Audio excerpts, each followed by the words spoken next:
Hi ஹாய்ஸ், நான் உங்கள் நிலா. இன்றைக்கி ஒரு சின்ன கதை சொல்லட்டுமா? ரொம்ப காலத்துக்கு முன்னாடி காசியில் தர்மபாலன் சொல்லிட்டு ஒருத்தர் இருந்தார்.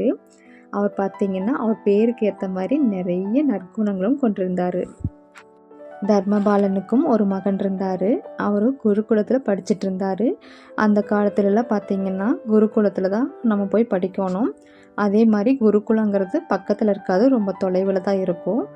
இந்த பெற்றோர்களே பார்த்திங்கன்னா எப்போவாவது ஒரு நாள் தான் அவங்கள போய் பார்த்துட்டு வருவாங்க. அந்த மாதிரி தான் அந்த மாணவனும் படிச்சுட்டு இருந்தார். ஒரு நாள் தர்மபாலனோட மகன் படிக்கிற அந்த குருகுலத்தில் இருக்கிற குருவோட மகன் சின்ன வயசுலேயே இறந்து போயிடுவார். அது குறித்து பார்த்திங்கன்னா எல்லா மாணவர்களும் ரொம்ப வருத்தப்பட்டு பேசிகிட்டு இருப்பாங்க.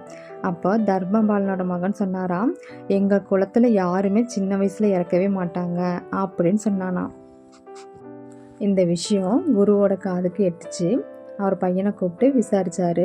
அதற்கு அந்த பையன், ஆமாம், எங்கள் குளத்தில் 7 தலைமுறையாக சின்ன வயசில் யாருமே இறந்ததே கிடையாது, எல்லாருமே கிழவியான பிறகு தான் இறந்துருக்காங்க அப்படின்னு சொன்னானாம். அந்த குரு இதை பற்றி நம்ம கண்டிப்பாக தெரிஞ்சே ஆகணும்னு சொல்லிட்டு உடனே காசிக்கு கிளம்பிட்டார். போகும்போது அவர் கையில் ஒரு துணியில் சில ஆட்டு எலும்புகளையும் எடுத்துகிட்டு போனார்.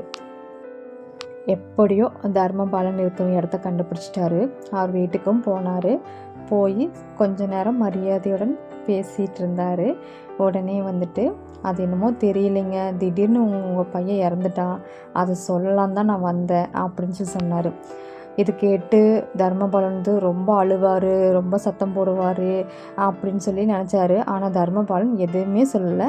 அவர் சிரிக்க ஆரம்பிச்சிட்டாரு. கண்டிப்பாக என் மகன் இறந்துருக்கவே முடியாது, நீங்கள் வேறு யாரையோ என் மகன் சொல்லி தப்பாக நினச்சிருப்பீங்க, என் மகன் இறக்கறதுக்கான வாய்ப்புகளே இங்கே இல்லை அப்படின்னு சொல்லி சொன்னார்.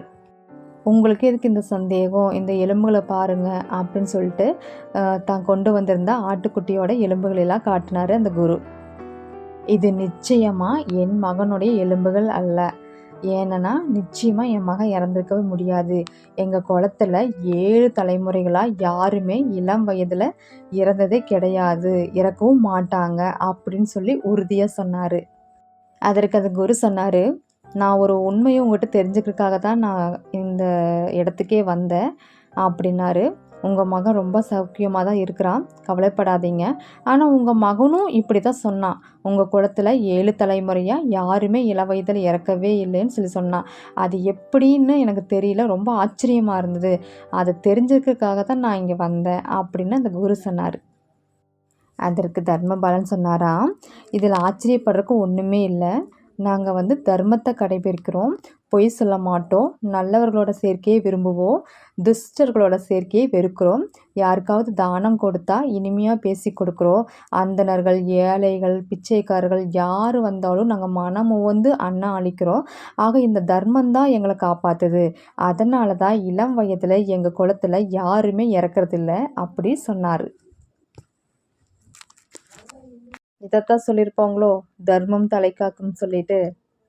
நம்ம உறவினர் கூட கைவிட்டு விடலாம், ஆனால் நாம் செய்த தர்மம் ஒருபோதும் நம்மை கைவிடவே விடாது.